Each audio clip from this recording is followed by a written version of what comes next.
I sold your house to teach you a lesson about respect. Those were the words my stepmother Patricia sneered through the phone, thinking she had just destroyed my life.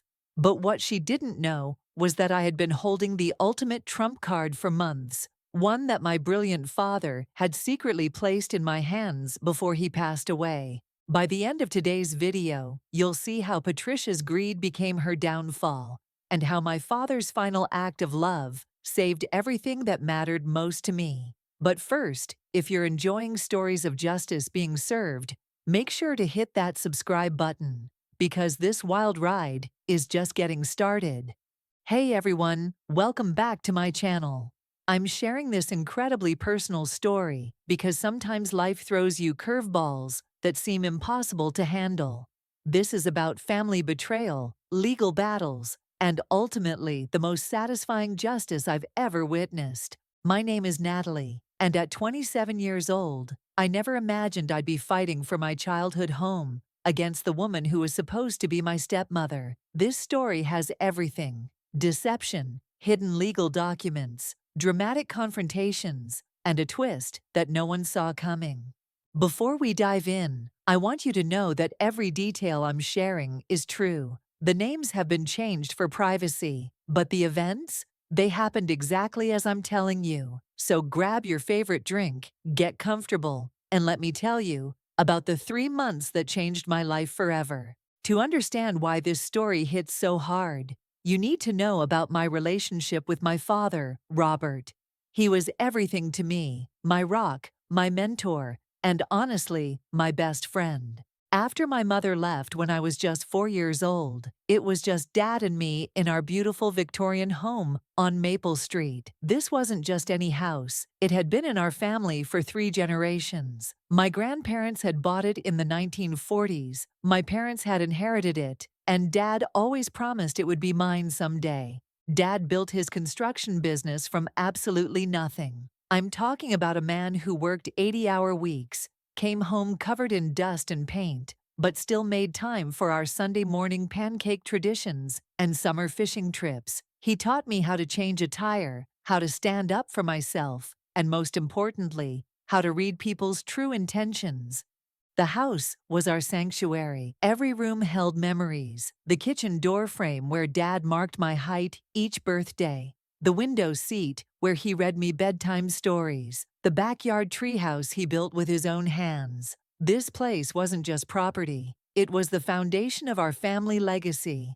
For 23 years, it was just us against the world. We had our routines, our inside jokes, our unbreakable bond. I genuinely thought nothing could ever come between us. Then Patricia entered the picture. 5 years ago, Dad met Patricia at a charity fundraiser. I was 22, finishing college, and honestly, I was thrilled to see my father smiling again. He deserved companionship, love, someone to share his life with. Patricia seemed perfect at first glance. She was charming, attentive, and appeared genuinely interested in Dad's stories about his restoration projects. She laughed at his jokes, complimented his cooking, and even seemed to appreciate the house's vintage character.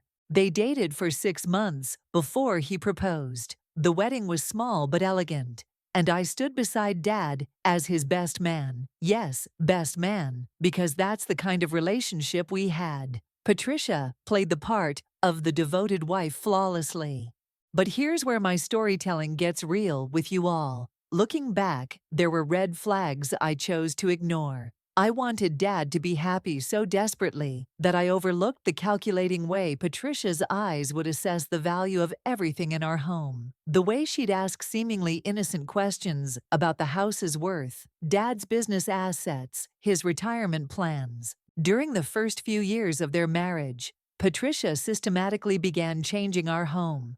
Out went our comfortable, lived-in furniture, pieces that had stories, pieces that had witnessed decades of family life. In came expensive modern alternatives that looked like they belonged in a showroom, not a home. Dad didn't mind. He just wanted her to be happy. "Happy wife, happy life," he'd say with a shrug when I'd comment on yet another upgrade Patricia had made.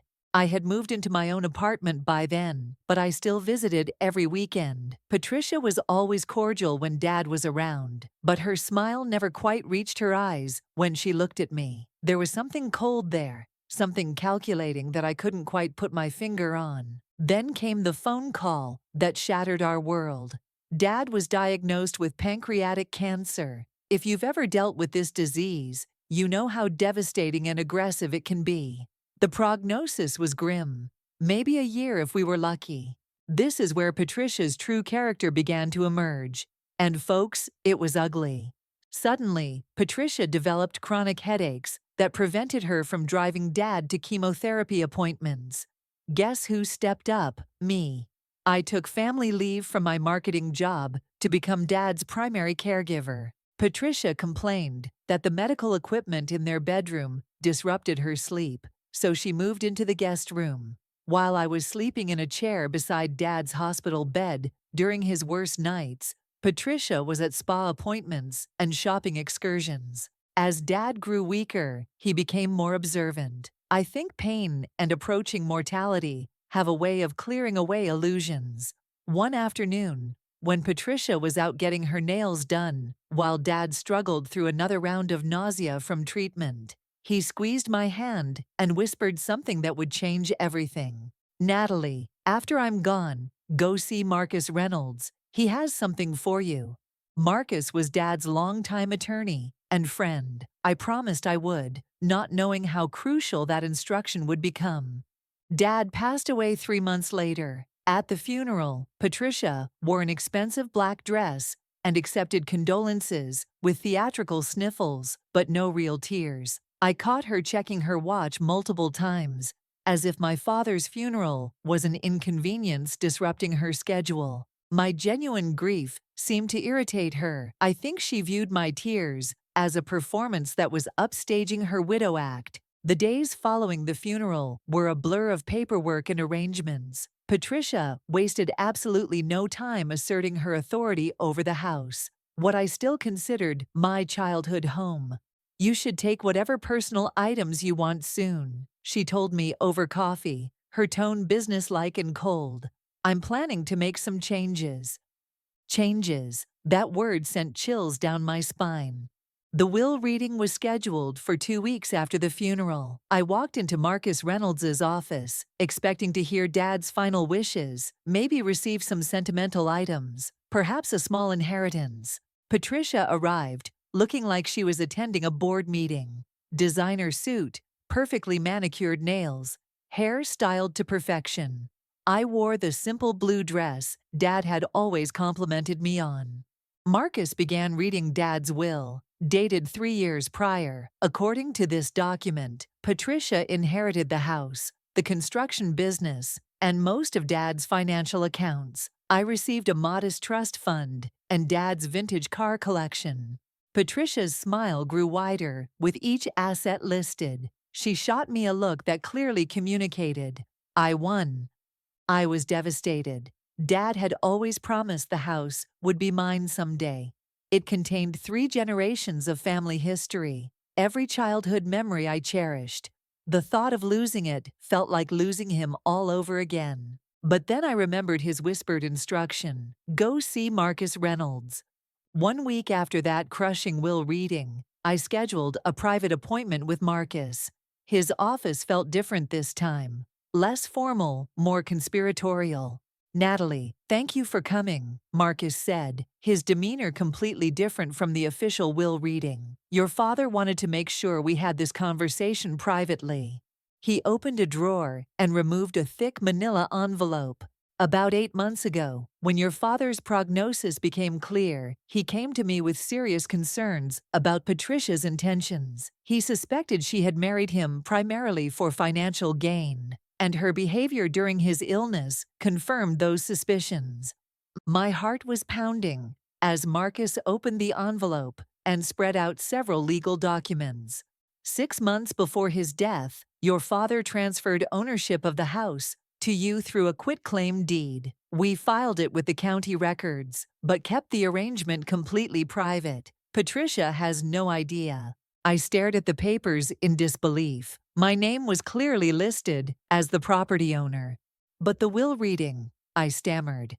The will reflected his assets at the time it was created 3 years ago, Marcus explained. Your father never updated it because he wanted Patricia to believe she would inherit everything. He knew if she discovered the truth while he was still alive, it would make his final months unbearable. Marcus handed me a sealed envelope with my name written in Dad's handwriting. With trembling fingers, I opened it and read, My dearest Natalie, if you're reading this, I am gone, and you have followed my instructions to meet with Marcus. I am sorry for the deception, but I needed to protect you and our family home from Patricia. I realized too late the kind of woman she truly is. The house is yours, as it always should be. It belongs to the family who loves it, who understands its history and its heart. Patricia only sees its market value. Be strategic in how you handle this information. Patricia will not take this well, and I want to spare you as much conflict as possible. Marcus will guide you through the legal aspects. Remember that I am proud of you always. Love, Dad. Tears streamed down my face as I folded the letter. Even in death, my father was still protecting me. Marcus and I developed a strategy that was both brilliant and patient. Instead of immediately confronting Patricia with the truth, we would let her reveal her true intentions. Sometimes, he explained, giving people enough rope allows them to hang themselves. Any action she takes regarding the house, selling it, renovating it, even removing fixtures, would be illegal without your consent, Marcus assured me. The more she does, the stronger your case becomes. For the next few weeks, I played along with Patricia's charade while documenting everything. She changed all the locks on the house, supposedly for security reasons. She started having real estate agents tour the property. She placed a "Coming Soon" sign in the front yard. Each illegal action she took was another nail in her coffin. But the hardest part was watching her systematically destroy my family's legacy. She donated Dad's favorite leather chair, the one where he'd recovered from chemotherapy treatments. She sold his rare book collection, including first editions of Hemingway and Steinbeck, for a fraction of their value. My grandmother's antique jewelry box mysteriously disappeared. Every loss felt like grieving Dad all over again, but I held on to the knowledge that Patricia was digging herself into a deeper legal hole with each callous act. 3 weeks after Patricia officially listed the house, I received the phone call that started this entire story. I sold your house to teach you a lesson about respect. Patricia sneered, her voice dripping with satisfaction. The new owners move in next week. She expected me to break down, to beg, to finally show her the subservience she'd been craving for years. Instead, remembering Marcus's coaching for this moment, I replied calmly, "Good luck with that." My composure clearly irritated her. She had orchestrated this entire scenario to see me destroyed, and my calm response threw her off script. The Bradfords signed the papers yesterday, she continued, trying to provoke a reaction. They offered $50,000 above asking price. Cash deal, no contingencies. Closing is scheduled for Monday. Then she went for the kill. They're planning to gut the entire first floor. That hideous wood paneling in the study that you and your father were so attached to? That'll be the first thing to go. That paneling had been hand-selected by my grandfather and refinished by Dad and me during a summer when I was 16. It represented hours of bonding time, shared stories, and family legacy. But I held my ground. "Is there anything else, Patricia?" After I hung up, I immediately called Marcus. She did it. She actually sold the house. "Perfect," Marcus said, sounding satisfied. "Now we can act." Marcus arranged a meeting at his office for the Saturday before the scheduled Monday closing. All parties would be present: Patricia, the buyers, which were the Bradfords, their respective real estate agents, the title company representative, Marcus, and me. I barely slept the night before, rehearsing what I would say when face to face with Patricia for this ultimate confrontation. Walking into that conference room felt like entering a courtroom where justice was finally about to be served.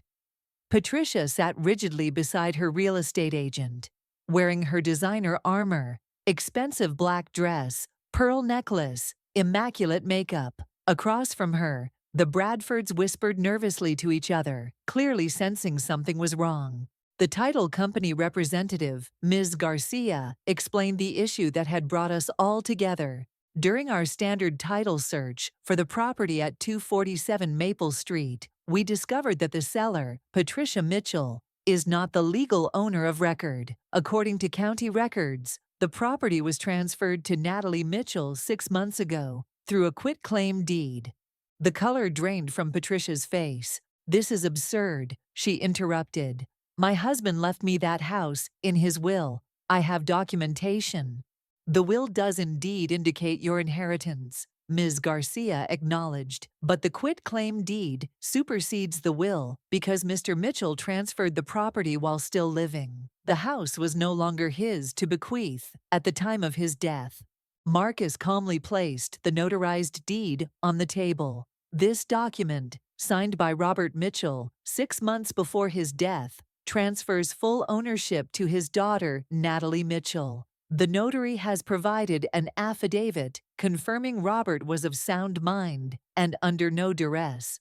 What happened next was the most satisfying moment of this entire ordeal. Patricia's carefully constructed facade began to crumble before everyone's eyes. "This is forgery," she shouted. "Robert would never do this behind my back. This is a conspiracy."